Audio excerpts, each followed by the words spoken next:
Yang terhormat bapak-bapak, ibu-ibu, salam Pancasila. Bapak-bapak, ibu-ibu yang melihat video saya ini, tolong jangan lupa subscribe, like, dan di-share. Sifatnya gratis. Saya akan mengomentari diduga KPK, Komisi Pemberantasan Korupsi, sepertinya menghancurkan Partai Demokrasi Indonesia Perjuangan terkait pengungkapan kasus korupsi dan juga kepada Presiden. Sumber saya dari YouTube. Jadi saya lihat Komisi Pemberantasan Korupsi dalam lebih waktu 1 tahun dalam mengungkap kasus korupsi terkait dengan tersangkanya itu adalah kader Partai Demokrasi Indonesia Perjuangan. 1.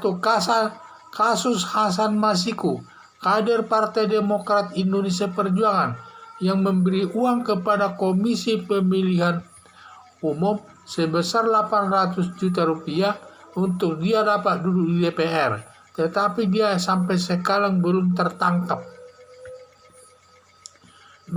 Komisi Pemberantasan Korupsi menangkap Juliari Batubara, Menteri Sosial, kader Partai Demokrasi Indonesia Perjuangan, yang mengkorupsi uang bansos sebagai uang negara sekitar sebesar 17 miliar.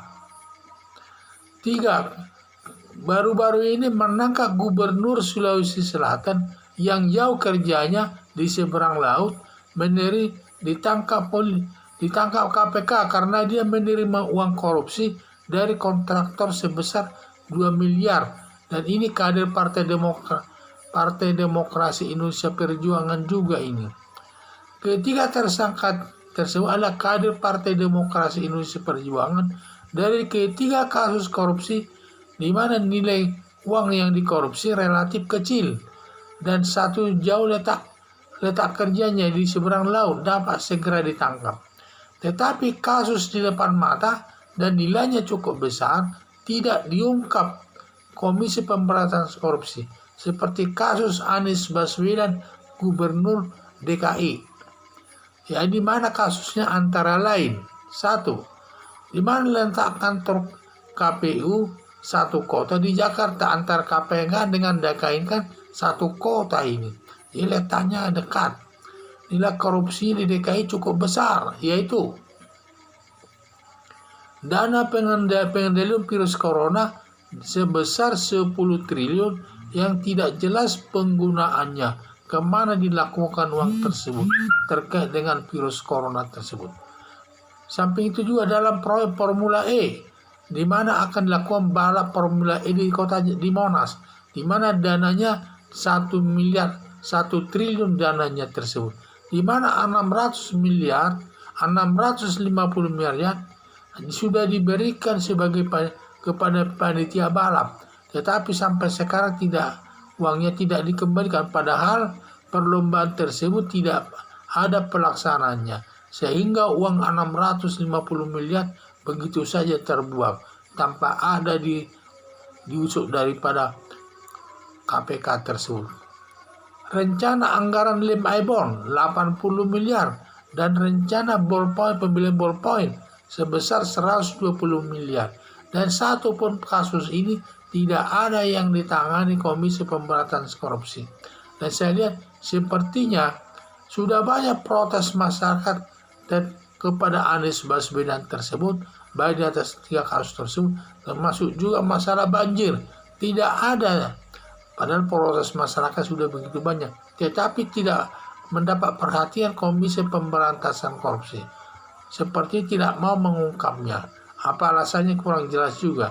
Sepertinya diduga Komisi Pemberantasan Korupsi ini merasa benci kepada Presiden Joko Widodo yang merasa lembaga Komisi Pemberantasan Korupsi dilemahkan.